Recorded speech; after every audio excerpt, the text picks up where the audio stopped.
Hello friends, आज हम बात करेंगे डेली करंट अफेयर का एपिसोड 29 जून की बात करेंगे। जैसा कि आपको पता है कि हम लोग इस एपिसोड में डेली का 12 क्वेश्चन हम लोग देखते हैं। हर सेक्शन में 12 क्वेश्चन हम लोग देखते हैं। तो चलिए स्टार्ट करते हैं। तो आज का इंपॉर्टेंट डे जो हम लोग देखेंगे क्या कि MSME डे, यानी MSME डे का मतलब होता है कि micro small and medium size enterprise day. यानी कि हम लोग MSME डे जो है हर साल हम लोग 27 जून को मनाते हैं। MSME डे, MSME का मतलब समझ में आया, micro small and medium size enterprise day. अब देखिए इस बार का थीम क्या है, तो future ready MSME for India @100। तो ये जो है इस बार का थीम है। तो अब बात करते हैं कि हमारा MSME मंत्री मतलब माइक्रो स्मॉल और मीडियम साइज इंटरप्राइज जो मंत्री हैं वो कौन है, तो नारायण राणे, ये जो हमारे मिनिस्टर है। अब देखिए अगर हम लोग बात करते हैं जीडीपी की, तो जीडीपी में 30% जो जीडीपी का जो है रेट जो है ये माइक्रो स्मॉल इंटरप्राइजेस से है। तो ये ध्यान में रखना है कि हम लोग हर साल 27 जून को हम लोग मनाते हैं क्या, हर साल MSME डे। अब देखिए इसके अलावा हम लोग स्टार्ट करते हैं, रिवाइज कर लेते हैं इंपॉर्टेंट डेज के बारे में। तो फिर उसी तरह 1, 3, 5, 7, 1 तारीख को मनाते हैं हम लोग वर्ल्ड मिल्क डे मनाते हैं, 3 तारीख को वर्ल्ड बाइसिकल डे, 5 तारीख को मनाते हैं वर्ल्ड इन्वायरमेंट डे, 7 तारीख को मनाते हैं वर्ल्ड फूड सेफ्टी डे, 8 तारीख को 2 चीज़ मनाते हैं, एक वर्ल्ड ओशियन डे और एक हो गया वर्ल्ड ब्रेन ट्यूमर डे, 12 तारीख को चाइल्ड लेबर डे और 13 तारीख को अंतर्राष्ट्रीय रंगहीनता जागरूकता दिवस, 14 को वर्ल्ड ब्लड डोनर डे मनाते हैं और 15 को भी 2 चीज़ मनाएंगे जिसका विश्व बुजुर्ग दुर्व्यवहार जागरूकता दिवस और विंड डे मनाते हैं। 16 को जो है international day of family remittance मनाते हैं और 18 जून को सस्टेनेबल गैस्ट्रोनॉमी डे मनाते हैं। उसी तरह 19 को वर्ल्ड सिकल सेल डे मनाते हैं, तो 20 को मनाते हैं वर्ल्ड रिफ्यूजी डे, 21 को 3 चीज़ मनाते हैं, international yoga day, world music day और वर्ल्ड हाइड्रोग्राफी डे। उसी तरह 23 को UN पब्लिक सर्विस डे मनाए हैं और 25 को नाविक का दिन मनाए हैं और वर्ल्ड ड्रग डे भी 26 जून को मनाए हैं। इसी तरह जो है आज जो है हम लोग 27 जून को मनाए हैं क्या, MSME डे। तो इस तरह आपको ध्यान में रखना है। सेकंड क्वेश्चन स्टेट न्यूज़ की बात करते हैं। तो आज स्टेट वेस्ट बंगाल को देखेंगे, ठीक है। तो वेस्ट बंगाल क्या है न्यूज़ में, तो वेस्ट बंगाल में जो है इंटरनेशनल पहला जो है international sports film festival of India जो है ये ऑर्गेनाइज किया जा रहा है वेस्ट बंगाल में। और वेस्ट बंगाल में कहाँ, तो कोलकाता, यानी कोलकाता जो जगह है ये जगह किस लिए है, international sports film festival of India को ऑर्गेनाइज करवा रहा है कोलकाता। ध्यान रखना है कोलकाता। और कोलकाता इसी तरह कोलकाता जो है पहले भी कुछ फिल्म फेस्टिवल को ऑर्गेनाइज करा सका है, जैसे first urban climate film festival ये भी कोलकाता में हो चुका है। अगर बात करते हैं कोलकाता किस नदी के किनारे है, तो हुगली नदी के किनारे है। और इसके अलावा कोलकाता इंपॉर्टेंट इसलिए है क्योंकि कोलकाता का जो है कोलकाता में इंडिया का पहला अंडर वाटर मेट्रो खोला जा रहा है, ठीक है, कोलकाता मेट्रो के नाम से जाना जाता है। अब देखिए कोलकाता का ही यूनेस्को का वर्ल्ड इंटेंजिबल साइट के अंदर जो इंटेंजिबल साइट टोटल कितना है, 14 इंटेंजिबल साइट है जिसको हम बोलते हैं अमूर्त साइट। तो अमूर्त साइट जो है 14 है, जिसमें जो 14th जो नया वाला जो है वो वेस्ट बंगाल का दुर्गा पूजा ही इसमें इंक्लूड किया गया है। तो ध्यान रखना है कोलकाता जो है ये इसलिए इंपॉर्टेंट है क्योंकि अभी इंटरनेशनल स्पोर्ट्स फिल्म फेस्टिवल भी हुआ है, फिल्म फेस्टिवल जो है क्लाइमेट फिल्म फेस्टिवल भी हुआ है, भारत का पहला अंडर वाटर मेट्रो भी यहाँ जो है स्टार्ट होगा और उसी तरह कोलकाता का ही दुर्गा पूजा को वर्ल्ड इंटेंजिबल साइट के अंदर रखा गया है। तो बढ़ते हैं आगे। दिल्ली के बारे में क्या देखे थे कि दिल्ली में पहला स्किन बैंक नॉर्थ इंडिया का खोला गया है। उड़ीसा में क्या देखें कि उड़ीसा में 2 योजना लेकर के आए, संपूर्ण पुष्टि योजना और आबादा योजना। उसी तरह बिहार में सबसे बड़ा रामायण मंदिर बन रहा है यहाँ पर। झारखंड में जो है वो गोधन न्याय योजना है। अरुणाचल प्रदेश में जो है वो अरुण पोल नाम का जो है एक एप्लीकेशन लाया गया है। मध्य प्रदेश किस लिए इम्पोर्टेंट है, क्योंकि मध्य प्रदेश का जो भोपाल है वहाँ पर क्या हुआ है, कॉन्फ्रेंस हुआ है एक ठो। गुवाहाटी में ईट स्टेशन का सर्टिफिकेट मिला है। बात करते हैं वर्ल्ड न्यूज़ की। वर्ल्ड में आज देखें ग्रीस के बारे में। तो ग्रीस में जो है एक प्राइम मिनिस्टर का नियुक्ति हुआ है जिसका नाम है कारियाकोस मिट्सोताकिस। ये जो है ग्रीस के प्राइम मिनिस्टर हैं, जो कि अभी अभी फिर से जो दोबारा ये बन चुके हैं ग्रीस के प्राइम मिनिस्टर। अब देखिए ग्रीस के प्राइम मिनिस्टर हैं, ग्रीस के बारे में भी जानकारी होना चाहिए। तो ग्रीस का कैपिटल क्या है? एथेंस। वही एथेंस जहां ओलंपिक गेम्स, पहला ओलंपिक गेम्स हुआ था। याद रखना एथेंस में ही सबसे पहला ओलंपिक गेम्स हुआ था। इसके बाद ग्रीस का करेंसी क्या है? यूरो है। और इसी तरह ग्रीस में प्राइम मिनिस्टर चुने गए हैं, तो एक प्राइम मिनिस्टर का नाम आपको याद रखना है। वो प्राइम मिनिस्टर क्या है? पेट्री ओरपा।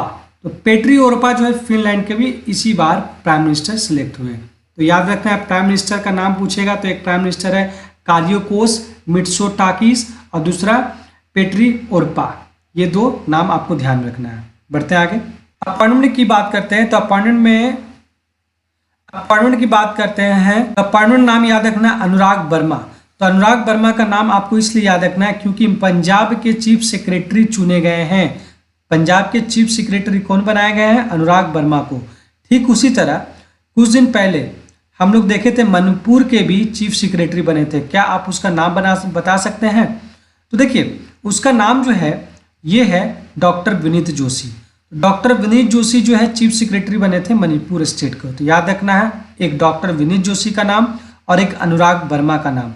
एक जो है मणिपुर के लिए, एक पंजाब के लिए चीफ सेक्रेटरी चुने गए हैं, तो दूसरा मणिपुर के चीफ सेक्रेटरी चुने गए हैं। क्वेश्चन नंबर 5 में बुक और इंस्टीट्यूट की बात करते हैं। तो आज हम देखेंगे बुक के बारे में। तो बुक है द योगा सूत्र। बच्चों के लिए जो है द योगा सूत्र नाम का एक किताब लाया गया है। किसके द्वारा लिखा गया? तो रूपा पाई के द्वारा ये बुक लिखा गया है। स्पोर्ट्स की बात करते हैं। तो स्पोर्ट्स में फुटबॉल के बारे में हम लोग देखेंगे। तो जैसे फुटबॉल के बारे में कल डिस्कस किए थे, तो आज एक और न्यूज़ है फुटबॉल में। जैसे देखिए फुटबॉल का फीफा अंडर 17 वर्ल्ड कप 2023 ये होने वाला है कहाँ? इंडोनेशिया में। तो ये याद रखना है कि जगह चेंज हो गया, पहले पेरू में था, अब जो है ये जगह चेंज होकर के क्या हो गया? इंडोनेशिया में। तो ध्यान रखिए फीफा अंडर 17 वर्ल्ड कप ये कहाँ होने वाला है? इंडोनेशिया में। कब से कब तक? 10 नवंबर से 2 दिसंबर तक ये होने वाला है। तो देखिए ये नाम तो अभी फुटबॉल में आप जरूर सुने थे, क्रिस्टियानो रोनाल्डो का। ये 200 मैच जो है खेलने वाले पहले फुटबॉल प्लेयर बन गए। ये सबसे ज़्यादा गोल लगाने वाले भी हैं। उसी तरह सबसे ज़्यादा गोल लगाने की बात करते हैं तो इंडिया का भी 4th नंबर पे सुनील छेत्री है। इसके बाद यूएफए के द्वारा जो नीदरलैंड में क्या हुआ था? ये नेशन लीग हुआ था, जो कि विनर थे स्पेन। उसी तरह इंटरकॉन्टिनेंटल कप के बारे में पढ़ चुके हैं, जो कि ऑल इंडिया फुटबॉल फेडरेशन के द्वारा किया जाता है शुरू। तो इसमें कलिंगा स्टेडियम हुआ था, जिसमें इंडिया इसके विनर थे, और ये 4 कंट्री के बीच में ये खेले जाते हैं। ये सबसे पहला इंडिया का पहला इंटरकॉन्टिनेंटल जो है इंडिया के अंदर हो रहा है भुवनेश्वर में। तो ये भी चीज़ आपको ध्यान रखना है। इंडिया फर्स्ट भुवनेश्वर में ये खेला जा रहा है। इसके अलावा कुछ कुछ जो है इसके बारे में आप जान जाइए। ऐसे तो हम कल फुटबॉल का बता चुके थे। जैसे फुटबॉल से रिलेटेड कुछ कप के बारे में आपको जानना है तो Merdeka cup, Ashutosh cup, Durand cup, Subroto cup, Santosh trophy होता है, और रोबर्ट्स कप जो होता है ये फुटबॉल से रिलेटेड ये कुछ ट्रॉफी है। फुटबॉल में टोटल कितने प्लेयर होते हैं? तो इसमें 11 प्लेयर होते हैं। भुवनेश्वर में भी क्या हुआ? इंटरकॉन्टिनेंटल फुटबॉल कप हुआ है, ये भी जस्ट बताएं। और अभी 2022 में ये हो चुका है। 2022 का एक फुटबॉल की बात करें तो मेंस फुटबॉल वर्ल्ड कप हुआ है कतर में। ठीक है, तो ये कतर में हुआ है, जिसका मास्कोट है लाइव। और इसमें क्या हुआ? इसके विनर कौन है? अर्जेंटीना इसके विनर है। तो इसमें आपको ध्यान रखना है गोल्डन बॉल किसे मिला है, गोल्डन बूट किसे मिला है ये, और गोल्डन ग्लव किसे मिला है। तो गोल्डन बॉल मिला है लियोनेल मेसी को, और गोल्डन बूट मिला है कालियन एम्बापे को, जो कि फ्रांस का प्लेयर है, और गोल्डन ग्लव मिला है इमिलियानो मार्टिनेज को, जो अर्जेंटीना के प्लेयर हैं। अर्जेंटीना जो है ये जीते हैं अर्जेंटीना ही ये मेंस फुटबॉल वर्ल्ड कप। इसलिए यही मेंस फुटबॉल कप जीतने के बाद अर्जेंटीना को ही क्या मिला? Football team of the world team of the year का घोषणा किया गया। और लियोनेल मेसी जो यहाँ पर जो गोल्डन बॉल मिला है, तो लियोनेल मेसी को जो क्या किया गया? Laureus sportsman of the year का खिताब दिया गया है। तो ये चीज़ बिल्कुल याद रखना है आपको। संतोष ट्रॉफी के बारे में जान लेते हैं कि 76वां संतोष ट्रॉफी जो हुआ था वो कर्नाटक और मेघालय के बीच में हुआ था फाइनल। ये कर्नाटक इसके विजेता हैं। और अगर हम बात करें 2022 की कुछ और फुटबॉल के बारे में, तो FIFA mains football world cup जो हुआ था वो कतर में हुआ था, 22वां संस्करण हुआ था। ठीक है, तो ये ध्यान रखना है, जिसमें अर्जेंटीना जीत चुके थे गोल्डन बॉल लियोनेल मेसी को मिला था। क्वेश्चन 7 में एक्सरसाइज की बात करते हैं तो एक्सरसाइज में जो हम लोग आज रिवाइज कर लेते हैं, रन विजय अभ्यास जो है ये एक्सरसाइज हुआ था। रन विजय एक्सरसाइज ये इंडियन एयरफोर्स के द्वारा किया गया था। उसी तरह जो इंडस एक्स जो है ये किया गया किसके, इंडस एक्स किया गया इंडिया और अमेरिका के साथ किया गया। अग्नित्र जो है ये 1 किया गया क्या, इंडियन आर्मी के द्वारा ये एक्सरसाइज किया गया है। उस तरह माइंड क्वेस्ट जो एक्सरसाइज जो एक ज्वाइंट एक्सरसाइज है जो मंगोलिया के बीच किया गया है। हिंदू अमेरिकन समिट जो है ये पहला बार हुआ है जो कि अमेरिका में हुआ है। ठीक उसी तरह एशियन टूरिज्म फोरम 2023 जो हुआ वो इंडोनेशिया में हुआ है। और इंडिया जो है ये एक नेवल एक्सरसाइज किया है इंडोनेशिया के साथ। तो ये सब सारा चीज़ आपको ध्यान में रखना है। बढ़ते आगे, तो आज अवार्ड की बात करते हैं। तो अवार्ड में हम देखेंगे आज 56वां और 57वां ज्ञानपीठ अवार्ड, ये जो है अभी जस्ट न्यूज़ में लेटेस्ट है, तो इसलिए ध्यान देना। दामोदर मौजू का नाम आज रिवाइज कर लेते हैं और नीलमणि फुकन का नाम भी आज भी रिवाइज कर लेते हैं, क्योंकि ये नीलमणि फुकन 56वां जो ज्ञानपीठ अवार्डी हैं और 57वां जो है ज्ञानपीठ अवार्डी जो है कौन है, दामोदर मौजू हैं। तो ये सब सारा चीज़ बात याद रखना है। और इसके अलावा साहित्य अकादमी पुरस्कार जो है ये बाल साहित्य पुरस्कार और युवा पुरस्कार का नाम घोषणा कर दिया गया है, जिसमें हिंदी और इंग्लिश के बारे में आपको बताए थे। जैसे देखिए साहित्य अकादमी बाल साहित्य पुरस्कार की बात करते हैं तो इसमें हिंदी को जो मिला है वो सुरनाथ सिंह को मिला है और इंग्लिश में जो मिला है वो मिला सुधा मूर्ति को। नाम ध्यान रखना है। सुधा मूर्ति को किस लिए मिला है, क्योंकि इनका एक कहानी है grand parents bag of stories. और सूर्यनाथ सिंह को मिला है क्योंकि ये है कौतुक एक कहानी के लिए इनको मिला है। ठीक उसी तरह साहित्य अकादमी ये बाल साहित्य पुरस्कार था, तो उसी तरह साहित्य अकादमी का युवा पुरस्कार 2023 इसका इंग्लिश और हिंदी के बारे में हम लोग जानेंगे। जैसे हिंदी का मिला इसमें किसको, तो अतुल कुमार राय को मिला है उपन्यास के लिए। कौन सा उपन्यास, चांदपुर की चंदा। और सागर शाह को मिला है गुजराती के लिए, लेकिन इंग्लिश की बात कर रहे हैं तो अनिरुद्ध कानीसेट्टी को मिला है ऐतिहासिक के लिए मिला है, जो है lords of the Deccan southern India from the Chalukya to the Cholas. अब देखिए कुछ बात आपको ध्यान में रखना है साहित्य अकादमी से। जैसे साहित्य पुरस्कार की बात करें तो इस बार साहित्य पुरस्कार में कश्मीरी भाषा के किसी को अवार्ड नहीं दिया गया कश्मीरी भाषा में, और साथ ही साथ मणिपुर भाषा को पुरस्कार बाद में घोषित किया जाएगा, तो ये चीज़ ध्यान में रखना है। और उसी तरह युवा पुरस्कार की बात करें तो उड़ीसा पुरस्कार की घोषणा नहीं की गई, ये ध्यान रखना है। उड़िया भाषा के में पुरस्कार नहीं मिला है साहित्य अकादमी पुरस्कार, और उड़िया भाषा और एक और कश्मीरी भाषा, यानी कश्मीरी भाषा में बाल साहित्य पुरस्कार नहीं मिला है और उड़िया भाषा में युवा पुरस्कार नहीं मिला है।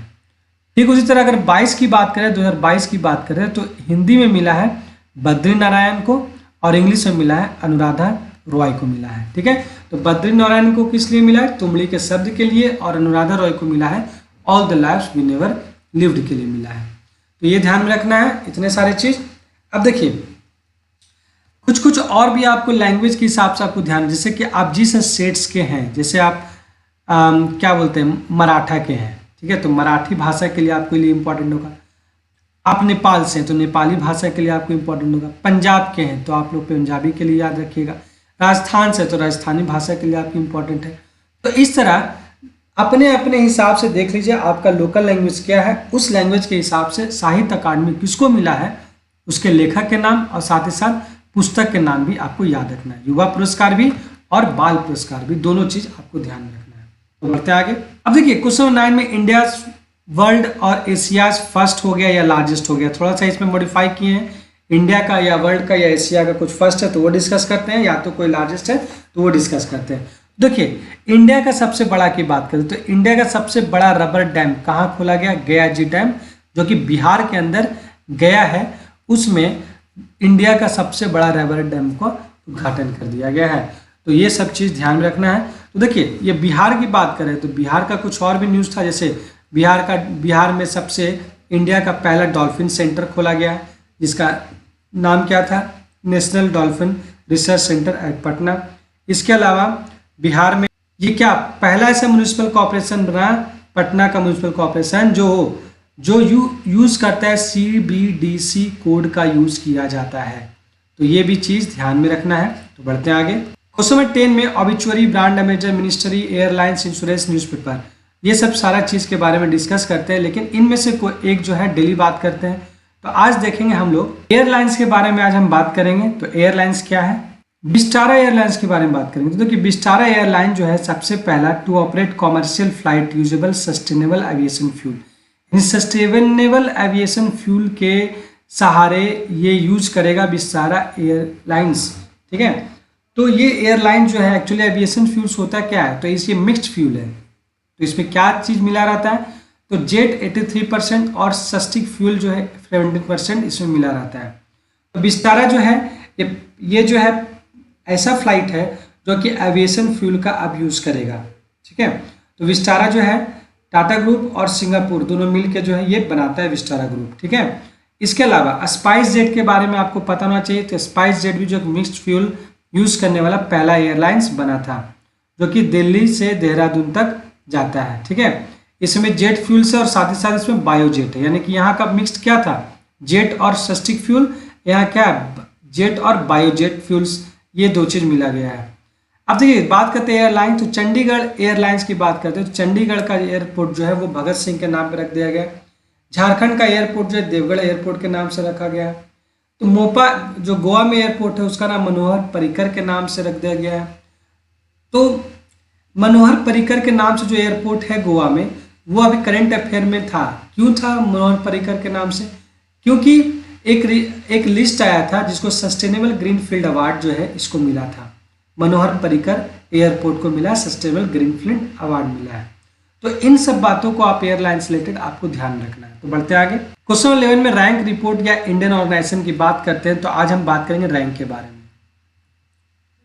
तो रैंक है ग्लोबल कम्पिटिटिवनेस इंडेक्स 2023। तो 2023 में अभी रैंक आया है, ग्लोबल कम्पिटिटिवनेस इंडेक्स आया है।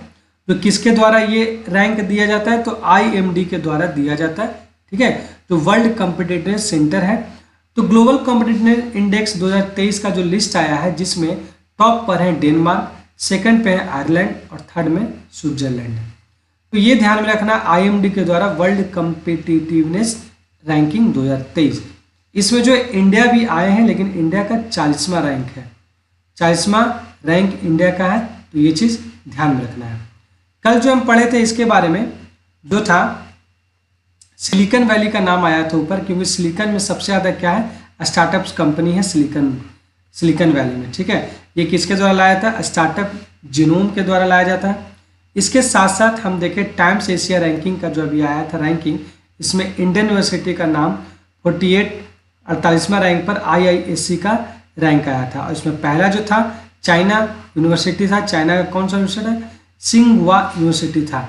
इसके अलावा नेशनल इंस्टीट्यूशनल फ्रेमवर्क 2023 में देख लें क्या, इसमें इंस्टीट्यूशन टॉप रैंकिंग में कौन था, IIT मद्रास। और केरल ऐसा स्टेट था जो कि अपने स्टेट के अंदर सारा इंस्टीट्यूट का रैंकिंग को बनाया था। तो इन सब बातों का आपको ध्यान में रखना है। बढ़ते हैं आगे, क्वेश्चन नंबर 12 की बात करते हैं। इसमें बैंक हो या इंटरनेशनल ऑर्गेनाइजेशन होता है, तो हम लोग बात करेंगे इंटरनेशनल ऑर्गेनाइजेशन का। आज बात करेंगे बिम्स्टेक के बारे में। बिम्स्टेक क्या है, तो बिम्स्टेक जो है Bay of Bengal initiative for multi sectoral technical and economical corporation है। मतलब बे ऑफ बंगाल मतलब बंगाल के खाड़ी के नज़दीक जितने भी देश होंगे इसके मेंबर होंगे। ठीक है, तो ये बिम्स्टेक अभी न्यूज़ में क्यों है, क्योंकि ये इंडिया में बिम्स्टेक इनर्जी सेंटर को सेटअप किया जा रहा है। ठीक है, तो ये चीज़ ध्यान में रखना, बिम्स्टेक का न्यूज़ इसलिए इंपॉर्टेंट है क्योंकि इंडिया में ये इनर्जी सेंटर का सेटअप किया जा रहा है। अब बिम्स्टेक में टोटल मेंबर कितना है, तो 7 कंट्रीज है। देखिए 1 2 3 4 5 6 7। वो कौन कौन, India, Sri Lanka, Bangladesh, Myanmar, Thailand, Bhutan और नेपाल, ये 7 मिलकर के बिम्स्टेक के एक इंटरनेशनल ऑर्गेनाइजेशन को बनाते हैं। ठीक है, तो बात करते हैं बिम्स्टेक का स्थापना कब हुआ, 1997 में। और इसका हेडक्वार्टर जो बांग्लादेश में ढाका में ही है। तो इन सब बातों को रखना है आपको ध्यान। तो मिलते हैं हम कल के वीडियो में, तब तक के लिए गुड बाय।